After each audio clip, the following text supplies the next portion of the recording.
Good morning. Today is Thursday, July 17th. This is Wake Up with KERA News. I'm Andrew Garcia.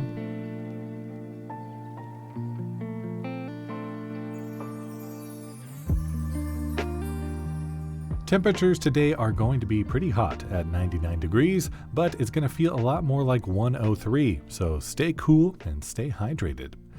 Rare but heavy rainfall has characterized much of July so far.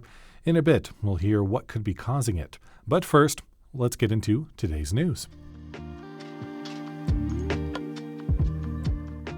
Irving received nearly $3 million from the American Rescue Plan Act in 2021 to address homelessness. The city has earmarked that money for a domestic violence shelter, but some residents and local nonprofits want it to go toward homeless services instead. That's because a domestic violence shelter could cost the city $20 million in building costs alone. But Councilmember Mark Cronin-Wet says it would fill the gap left when the Brighter Tomorrows Women's Shelter closed 2 years ago. He says if they don't get more federal money for the shelter, the city will have to come up with the funds on its own.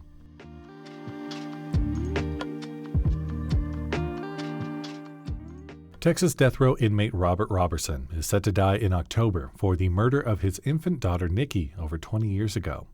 Prosecutors say Nikki died of shaken baby syndrome, but Robertson's legal team is still trying to prove that diagnosis is scientifically flawed. That's why his attorney Gretchen Schwen said the court shouldn't set a new execution date yet. Robertson has an appeal pending at the state's highest criminal court, but Judge Austin Reeve Jackson said that's not enough to stop his execution.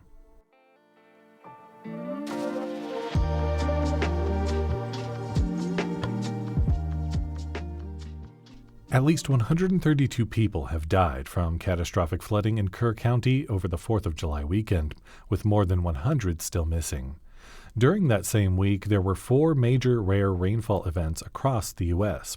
John Nielsen Gammon is the Texas State Climatologist. He joined the Texas Standard's Angela Kocherka to explain why this might be happening. We've been hearing the term 100-year flood or 100-year floodplain or even 1,000-year flood. What does this actually mean? Well, when you hear those 100-year terms, that refers to the probability of something happening in any given year in any given location. A 100-year flood would be a flood that has a 1 in 100 chance of happening in a given year. Same thing for 100-year rainfall amounts and so forth. So NBC News had a headline that really jumped out. U.S. rocked by 4 1 in 1,000-year storms in less than a week. Is our definition of a 1 in 1,000-year flood outdated? It can be. I mean, we certainly expect more than one in a given year because those odds refer to individual locations, and so separate storms will trigger that threshold in different locations. But we also have seen a trend in extreme rainfall intensity across basically the eastern two-thirds of the United States. And because of that, the odds are probably about twice as high as the official statistics would indicate. So what's causing all this flooding to happen like this? Is the answer climate change, or is it more complicated than that? Well, we've seen catastrophic flooding in the hill country without climate change, so it's definitely not being caused by climate change. Climate change is more of an enhancement factor at this point, making intense rainfall maybe 10 to 15% greater in magnitude than it would have been otherwise. But the rainfall itself was basically a combination of factors. We had remnants from one tropical storm, we had moisture from another hurricane, and everything was set up to allow for heavy rain to fall in just one spot for several hours. And unfortunately, that spot was the headwaters of the Guadalupe River. So given that much of Texas is prone to flooding, what does this mean for the future of our state and the people who live here? Well, we're doing an analysis sponsored by the state of Texas right now to look at those extreme rainfall trends within Texas and come up with numbers that are more realistic for the present day climate and also make it possible to look forward into the future climate to ensure that if you want to, you can build things that are going to be robust and not flood for several decades as conditions potentially become more extreme as the climate warms. What else would you want Texans to know as they think about what lies ahead, even more immediately in terms of storms?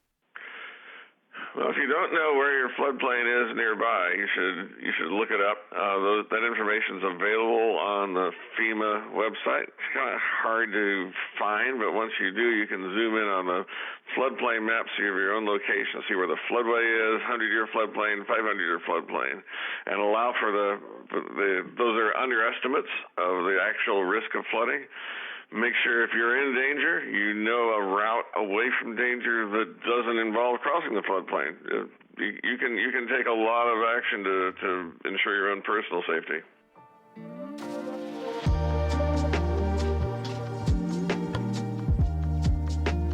That was Texas State Climatologist John Nielsen Gammon speaking with the Texas Standard's Angela Kocherga.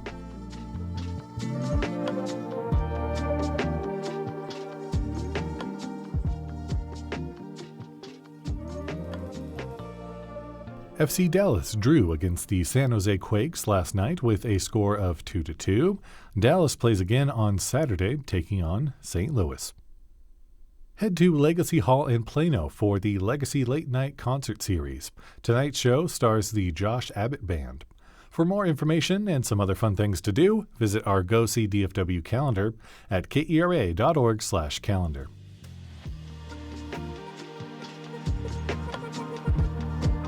Thanks for listening to Wake Up with KERA News. I'm your host, Andrew Garcia. The show is produced and edited by Shardae White and Bekah Morr.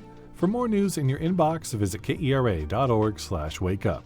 That's where you can subscribe to the Wake Up with KERA News newsletter. You'll get a more in-depth look into the news with plenty of good morning vibes. Connect with us on Facebook, Instagram, and TikTok at KERATX. Take care, and we'll see you tomorrow.